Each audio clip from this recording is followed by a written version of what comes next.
პროპაგანდა თითქოს ნარკოტიკები არ არის საზიანო. ვინ ეწევდა ამ პროპაგანდას?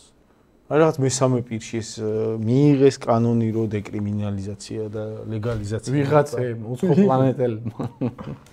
ან როგორ კაცო და გაახალგაზრდავება მოხდა, ანუ ბავშვები რო ეწევიან უკვე მარიხუანას ყოველდღე. არა მარტო მარიხუანას კაცო. ეს სინამდვილეში საშიში თვითონ ამ ყველაფერს საშიში ის არის რომ საკითხის ეგრე დაყენება შესაძლებელი როა აი თაფისი პოლიტიკა ისე გაასაღოს რომ აი ამ პროპაგანდას რომ ეწევიან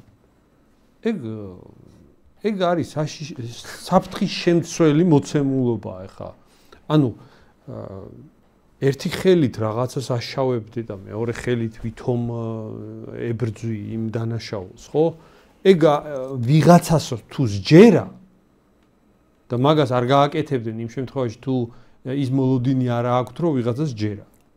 ეგ თუ ვიღაცა იჯერებს მაგას. ეგ არის ძალიან სერიოზული საფრთხის შემცველი. მაგ მოცემულობის აღმოფხვრა თუ გვინდა ჩვენ პირველ რიგში უნდა მოთხოვოთ სერიოზული რეალური ნაბიჯები უნდა მოთხოვოთ თავრობას და არა განცხადებები. ეგ ხალხის ეგ ვისი ბრალია იცი? აი 12 წელი რო თაობა გარყნა, გაალიბერალა აი ამ თავრობამ და აი მე მგონი გამოსწორდა აი არჩევნების წინ სამი თვითადრე და ეს რა ხდება ხალხო გარყვნილების პროპაგანდა არ შეიძლება რა თვითონ ატარებდნენ გარყვნილები და ეს რა ხდება ამას ჩვენ ვეღარავიტად და მე მგონი გამოსწორდა და ეხლა რაღაცა მე ეხლა ყველაფერი ვაპატიოთ. ეხლა ყველაფერი ვაპატიოთ, მე მიხარე, უბრალოდ გახარებული დავდივარ, უნდა მივიდე გახარებულმა მოვაწერო ხელი იმასე. რა მაინტერესებს, იცი? მაგ ხალხის ბრალია რა. გეთანხმები, რომ არსებობს პოლიტიკური პასუხისმგებლობა. მაგრამ მაგის გარდა, მოდი ლოგიკურად ვიმსჯელოთ. აი გავყვეთ ხელისუფლების გარკვეულ ნარატივს და აი მათი თავდაცვა როგორ გამოიყურება, რომ ჩვენ ხშირად გვიწევდა ანტისახელმწიფოებრივი, ანტიეროვნული ნაბიჯების და ქმედებების მიღება, იმიტომ რომ წნეხის ქვეშ ვიყავით და deep state-ის პლენში ვიყავით. კი ბატონო, მოდი გავყვეთ ნაცებიც deep state-ის პლენში იყვნენ. ხო, ეგრე ნაცების deep state-ის პლენში ყოფილა, მაშინ რა გვინდა? არა, ნაცები რა თქმა უნდა ისე, ნაცები პირდაპირ ნაცების საერთოდ პლენში ყოფნა, ნუ ეგ ცოტა ისეთი რაღაცაა რა. არსებობს მან ოპერატიული სივრცე. არ არის ეგრე, რომ ყველაფერში deep state-ი ერევა. როგორი რაღაცა იცი? როცა ხელისუფლება სჭირდებოდა და რაღაც წითელი ხაზები იყო მისთვის. და ეს წითელი ხაზები რატომღაც ხშირად უკავშირდებოდა და დღემდე უკავშირდება მათ პირად სავარძლებს და ფინანსურ წყაროებს. აი მან deep state-ის პლენი კი არა, რა ვიცი მე, ის რო ჩამოვიდეს ციდან, მაგას არ დაითვალისწინებს. მან უკვე საქართველოს გაუძლებს მან უკან დასახევია არაფერი არა. აი თუ საკითხი ეხება ჩვენს ფინანსურ კეთილდღეობას და ჩვენს სავარძლებს მან ქართველი ხალხი ამას არ დაუშვებს. ეს ვის გაუგია ახლა ჩვენ რო ძალაუფლება დავთმოთ და ჩვენი ოქროს უნიტაზები დავთმოთ. ეს გამორიცხულია. ხო და უყურეთ რაშია საქმე. აი მე მახსოვს სადღაც რომელი წელი იყო 7-8 წლის წინ როდესაც აი გირს რო თვითონ ბუსტავდნენ და მე მგონი აფინანსებდნენ კიდევაც, იმიტომ რომ შემთხვევით არ იყო ეს გირჩის ყველა მათერში გირჩი. ხო, TV იმედის ხელისუფლების და გირჩის ერთობლივი რაღაც სინქრონული პროპაგანდა ამ ნარკოტიკებთან დაკავშირებით მე თლად შემთხვევითი პროცესი არ ამგონია. მით უმეტეს ეს ყველაფერი დაგვირგვინდა საკონსტიტუციო სასამართლოს გადაწყვეტილებით, რომ თურმე ნარკოტიკები პიროვნულ განვითარებას უწყობს ხელს უმრავლესობა. ხო და ანუ მე რა მაინტერესებს, აი თუნდაც ლიბერალების ის მაინტერესებს პასუხი.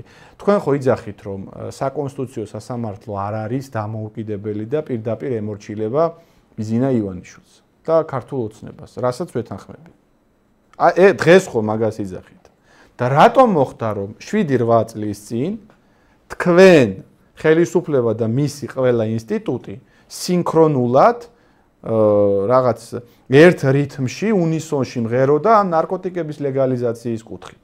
იმიტომ რომ ეგ ხელისუფლების დავალებით ხდებოდა, კაცო. შემთხვევით არ იყო, რომ მაგ პროცესებს მე კულტივაციის საკითხიც მოყვა. ანუ ხელისუფლება აპირებდა არა თუ, ლეგალური გახადა რეალურად, მაგრამ მაგან არ დააკმაყოფილა და საერთოდ ეგეთი ამოცანა დაისახა, რომ მოდი საერთოდ ქვეყანა ბარიგად გადავაქციოთ. ანუ საქართველოს გადავაქციოთ ნარკოტიკების ქვეყანად უკვე ინდუსტრიულ დონეზე. დღეს უკვე მიღწეულია ეგ. დღეს მიღწეულია ჩვენი ხალხის გაუბედურების ხარჯზე, მაგრამ მარტო ეგ მაგით არ დაკმაყოფილდნენ, კაცო, მაშინ უნდათ კულტივაციის ლეგალიზება, ანუ უნდათ წარმოებაც მარიხუანის. ხო და როგორი რაღაცა იცი, მაშინ უბრალოდ ხალხის ჯანსაღმა ნაწილმა და მათ შორის ეკლესიამ ხმაურიათ ეხა წინააღმდეგობა გაუწია და ეგ საკითხი აღარ გავატანენეთ, თორე დანარჩენი რაც უნდათ მიაღწიეს და როგორი რაღაცა იცი? ეხა მაგის მერე გავიდა რამდენი წელი, ხო, 7-8 წელი. ამ წლების განმავლობაში რამდენი ახალგაზრდა ზედოზირებით გარდაიცვალა. რამდენი ადამიანი გაუბედურდა, ინვალიდი გახდა, ოჯახი დაენგრა, ქონება დაკარგა, რა ვიცი, ჯანმრთელობა დაკარგა. ამ ყველაფერზე პასუხისგებლობა არ ეკისრება იმ ძალას, ვინც ეს დაუშვა. აბა ვის ეკისრება პასუხისგებლობა? კაი, ის გირჩელები და პროპაგანდისტები გასაგებია, მავნებლები არიან, კაცო, მაგათი იდეოლოგია ეგ არის, სხვა არაფერი არ იციან. ეგ გასაგებია, ხა მათ სხვანაირი პასუხი უნდა მოსთხოვო მათ, ვინც ამის პოპულარიზაციას ესენი ეწევა. ხო და მაგას ვამბობ, უფრო მეტი პასუხისგებლობა. ეგეთი პოპულარიზაცია არ უტარებთ როგორც ამათ. კაცო, იმათი პოპულარიზაცია მდგომარეობს უფრო ეთიკურ მორალურ საკითხში. ხო, ისინი ამბობენ, რომ ეს კარგია. ერთი ადამიანი რომ ამბობს რაღაცა კარგია, შავზე გეუბნება რომ თეთრია და მეორეა შენ რომ უფლებამოსილი პირი ხარ, სახელმწიფო ხარ და ამას აკანონებ და ამას ძალას აძლევ. შენ სულ სხვა მასშტაბის პასუხისგებლობა მოყვება. კი, ოცნება რასაკეთებდა? დაკანონებასაც ოცნება ეწეოდა და კომბინაციაში პროპაგანდასაც თვითონ ეწეოდა თან ყველაზე მასშტაბურად. აი მე მაინტერესებს აი ახლა ვიდეოს გავუშვებ, ეს არის იმედის კადრები, რომელიც არის დაახლოებით 2017-18 წლებიდან ამოღებული. აი რომელმა deep state-მა რა ფორმით უნდა დაგაძალოს ამ შინაარსის სიუჟეტები უშვა ყოველდღიურ რეჟიმში შენს საკუთარ ტელევიზიაში, კერძო ტელევიზიაში. უბრალოდ მაინტერესებს ეგეთი დებილი ვინ არის ამ ქვეყანაში, რომ მაგით ჯერა რომ ამას მართლა deep state-ის პლენში აყვანილი ოცნება აკეთებდა იძულებით. კიბოსთან და სხვა დაავადებებთან საბრძოლველად მსოფლიო მედიცინა ერთ-ერთი შეხედვით უჩვეულო მეთოდებსაც იყენებს. ეს მეთოდი არც მეტი არც ნაკლები მარიხუანა. ჯანდაცვის მსოფლიო ორგანიზაციამ დაადგინა, რომ ყველა დროის ყველაზე პოპულარული და მოთხოვნადი მცენარე ჯანმრთელობისთვის საშიში არ არის. მეტიც სასარგებლოა. ჯანდაცვის მსოფლიო ორგანიზაციამ იმ დაავადებათა არასრული ნუსხაც გამოაქვეყნა, რომელსაც შეგვიძლია კანაფით ვუმკურნალოთ. მარიხუანის აღიარება ნახეთ კეთი ბრაჭულის რეპორტაჟში. ერთი წელია თითქმის ყველა გადაცემაში კანაფის შესახებ ყვები. ოღონდ არა იმიტომ, რომ მე ვარ მომხმარებელი და მაქვს სურვილი დროულად მოხდეს ლეგალიზება. ეს ისედაც გარდაუვალი პროცესია. რეალურად კი ჩვენი სურვილია უფრო მეტი ინფორმაცია მივიღოთ იმ სცენარის შესახებ, რომლის მოხმარებაც ბევრ ცივილიზებულ ქვეყანაში ნებადართულია.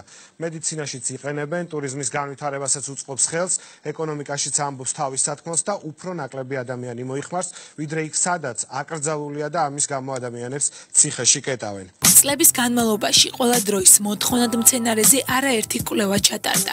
სპეციალისტებმა დაადგინეს, რომ კანაფში შემავალი ნივთიერებები უსაფრთხოა და ის გარკვეული დაავადებების დროს არსებულ სიმპტომებს შველის. მარიხუანა ხშირად ადამიანზე დადებითად მოქმედებს, აგვარებს ნერვოლოგიურ პრობლემებს, ხსნის სტრესს, აჩერებს ტკივილს და აწესრიგებს უძილობას.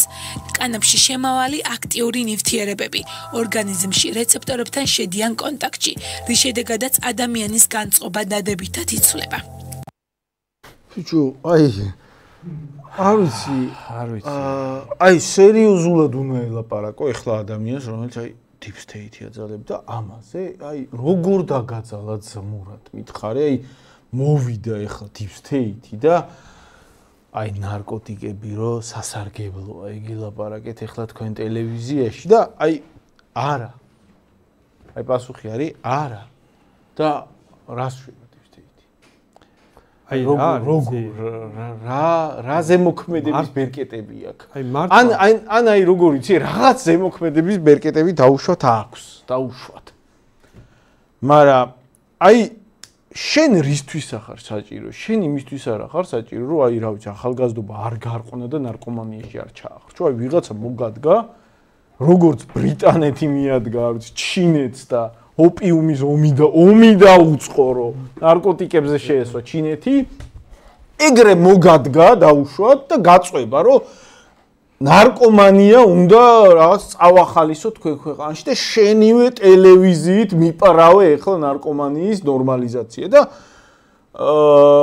ან თავრობა რისთვის გჭირდება, რომ მოლოდინი არ უნდა ქონდეს, რომ მაგას შეეწინააღმდეგება? ახლა როგორი რაღაცა იცი?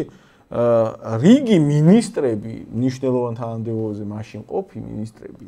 ეხლა ამბობენ ესენი, რომ ეს მინისტრები არიან პატრიოტი, დღემდე მინისტრები არიან და თან პარალელურად ამბობენ, მაგალითად გახარია დაგვაძალესო. ანუ ის მინისტრები ვერ დააძალეს, ხო ეგრე გამოდის არა, რაღაცეებზე უარს ეუბნებოდნენ. ბოლომდე ვერ დააძალეს, რაღაცებს შეეწიანა აღდგენა.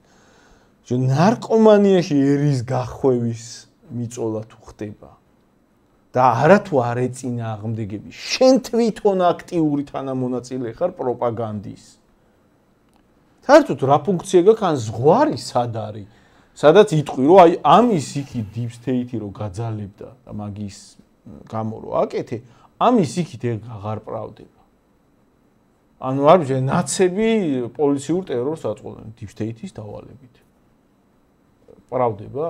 ან პოლიციურ ტერორი უნდა ატაროს ვიღაცა, იმით პრავდება? ნარკომანიაში ერის ჩახრჩობა პრავდება? საერთოდ ჩვენ აზარტ უთამაშებში ჩახრჩობა პრავდება? ჩვენ პოლიტიკაში აქტიურად ჩავერთეთ, იმიტომ რომ რაღაც ასეთი უბედურებები ხდებოდა და გამოსავალი არ ჩანდა არაფერი. გამოსავალი იყო, ერთადერთი გამოსავალი იყო ახალი პოლიტიკური ძალის ფორმირება, რომელსაც ხალხი მხარს დაუჭერდა. სხვა გამოსავალი არ იყო, ხო? და აი უბრალოდ რა არის, იცი? აი ამ ხალხისთვის ხმის მიცემა არ შეიძლება არავითარ შემთხვევაში. აი ასეთს რო გიკეთებს. მაგისთვის ძალის მიცემა, მაგისთვის თანამდებობების მიცემა, მაგისთვის პასუხისმგებლობის გადაბარება არის ძალიან სერიოზული საფრთხის შემცველი ქვეყნის დონეზე. აი ქვეყანა დღეს რასაც ვიმკით, რა პრობლემებშიც ვართ, ეგ გამომდინარეობს იქიდან, რომ ამ ხალხს ჩავაბარეთ, ხო ასე არა? და ეხლა ჩვენ მაგალითად ჩვენ ვიბრძვით უკვე ძალიან ბევრი წელია, ვიბრძვით იმისთვის, რომ ამ ხალხს გამოვგლიჭოთ პირიქით ეს ძალაუფლება. არ უნდა ქონდეს მაგ ხალხს და მაგიტო და ეხლა რა არის იცი ამ მოცემულობაზე ისეთი შეხედულების გავრცელება თან წარმატებით რომ აი მაგას deep state-ი აძალდოთ, კაი რა მოხდა. ესეთი შეხედულების გავრცელება არის დამატებითი კიდე სერიოზული მავნებლობა და საფრთხის შემცველი აზრი. ზოგადად, ამიტომ აქ გამოსავალი ეს არის. ეს ხალხი ამის გამკეთებელია და მორჩა. ამაზე წამსვლელები არიან. ეს ხალხი არის ასეთი პოლიტიკაზე ხელის მომწერი ხალხი. ეგ მთელი პრობლემა რა არის, იცი? აი მაგის ახსნა რო გიწევს ეგ არის პრობლემა. ეგ არის პრობლემა. სინამდვილეში აი ყველაზე მზაკრული პოზიცია, იცი? აი რისი ახსნა გიწევს წარმოიდგინე, ვიღაცა მაკეთა ძალიან არაადამიანური დანაშაულები ჩაიდინა და უცებ შეიცვალა რაღაც სრულიად საპირისპირო პოზიციით გამოვიდა და ეს რა ხდება ხალხო თავისივე ნაკეთებზე იძახი. ეს მე აღშფოთებული ვარ ამ გარყვნილების პროპაგანდას და ამ ნარკოპროპაგანდას, ეს აღშფოთებული ვარ დაუშვებელი, ამას ლაპარაკობს. და შენ რომ მიუთითებ, რომ ეს კი მაგრამ გუშინ ამას იძახდა ხალხო, ამას არ არის სანდო და ვიღაცა სერიოზულად რო გელაპარაკება, აი თავი გამოიშტერა, აი დებილის სახე მიიღო და აი ხო არ იქნებ გამოსწორდა. ამას რო გიმტკიცებს ახლა სინამდვილეში მას დებილი ხო არავინ არ არის, არა? სინამდვილეში მაგას ხო ფეხებზე კიდია. სინამდვილეში მაგას ხდება შენ. ყველ არ არსებობს წერტილი, რასაც ეგ ვერ ხდება. არ არსებობს წერტილი, ეგეთი დებილი არავინ არ არის, კაცო. თავი მოიდებილა აი ესე და აი მე უბრალოდ აი ძალიან რუდუნებით შევყურებ ახლა ამ პროცესს იქნება სიმართლე იყოს. აი ესეთ რაღაც კვერცხობას გეუბნება, გაიგე და მასეთ კვერცხობას რატო გეუბნება, იცი? ის კი არ უნდა რომ აი ჩათლახად მოინათლოს ახლა მაგის გამო, რომ ბიჭო კი მარა ამას ახლა ერი გარყნა 12 წელი, გაიგე? და ეგ როგორ რანაირად როგორ ვენდობით ეგ არ უნდა გაიგე და რაღაც თავს იდებილებს და იქნებ სანდო აი ესეთ რაღაცა იმას აკეთებს და ეგ ნაწილია ყველაზე სახიფათო და ეგ ნაწილი რა ნაწილია იცი ფეხებზე კიდია აი მაგას მარტო მაგიტო ახერხებს აი ვინც ბრაზდება ის ვერ არანახლებს ეხლა მე მაგალითად აი ამას რო უსმენ მილიონჯერ მქონდა ეს მოსმენილი მაშინ მაგ წლებში აი ბრაზისგან რო არ ვიცოდით რა უნდა გვექნა პოლიტიკურ საქმიანობა დავიწყეთ აი მაშინ ხო ამის ყველაფრის გამო რო ხდებოდით რომ ვერ ზუსტად ეგ სახელმწიფო აქეთ განადგურებს და გენოციდს გიწყობს ნუ ვერ დავჯექით სახში და გავერთიანდით და მოვედით აქამდე და ეხლაც რომ ახსენდება, ნუ აი წარმოიდგინე როგორი ანტიეროვნული ძალა უნდა იყო, როგორი აი ფეხებზე უნდა გეკიდოს შენი ქვეყნის მორალური მდგომარეობა, გენოფონდი, ჯანმრთელობა და ასე შემდეგ მომავალი, რომ შენს ხალხს ეუბნები, რომ ნარკოტიკები კარგია. ბავშვებს აბჩვენებ, ამ გადაცემებს ხო ბავშვებიც უყურებენ. აი ბავშვებს ეუბნები რომ ნუ ხალხო პლანი კიბოს კურნავს და საერთოდ კარგია ძილის წინ მოწიეთ ხოლმე ნერვები შვიდი ნერვები გექნება და კარგად კბილად დაიძინებ. როგორი რაღაცა იცი? ისტორიას ახსოვს, აი ოპიუმის ომები ახსენე შენ. ისტორიას ახსოვს, აი მე-19 საუკუნის მართლა ერთ-ერთი ყველაზე ანტიადამიანური, ანტიხუმანური ბოროტება. რომელიც ბრიტანეთის იმპერიამ ჩაიდინა ჩინეთში. კერძოდ რა შვებოდა? ჩინეთში ვინაიდან იყო ერთ-ერთი ყველაზე უმაღლესი ხარისხის ჩაი და ჩაი ზოგადად ძვირი და ჩაი იყო ოპიუმზე უფრო ძვირი. მაშინ ჩაი უფრო ფასობდა ვიდრე ნარკოტიკი. და ცეილონში, ინდოეთში, რომელიც ბრიტანეთის კოლონიები იყო მანდაც კი მოყავდა ჩაი. მაგრამ ისეთი ზომის ინდუსტრია არის. არა მარტო ისეთი იმ ხარისხის და ის ჯიშები იქ კარგად არ მოდიოდა. ჩინეთის სანაპიროზე მოდიოდა ერთ-ერთი ყველაზე უმაღლესი ხარისხის. ჩაიწყო სიტყვა ჩაინა იქიდან მოდის, ხო? ხო და მაგრამ ჩინეთის იმპერატორი ჭკვიანი ადამიანი იყო და ამ თავის დოულაც და ამ თავის ღირებულ პროდუქტს ისე მუქთად კი არ აძლევდა, კაც კოლონია არ იყო ჩინეთი ბრიტანეთის იმპერიის და ოქროში უცვლიდა. და ბრიტანელებს არ აწყობდათ, რომ ჩაი ეყიდათ ოქროს ფასად. და რა გააკეთეს? ინდოეთში დაიწყეს ოპიუმის მოყვანა, ჩუმჩუმად თავისი კონტრაბანდისტების მეშვეობით და იმდროინდელი NGO-ების მეშვეობით ჩინეთში დაიწყეს ამ ოპიუმის შეტანა ჩინელებში, განსაკუთრებით გლეხებში, ჩვეულებრივ ადამიანებში დაიწყეს ოპიუმის გავრცელება. ანუ ხალხი დასვეს ნარკოტიკებზე მასიურად.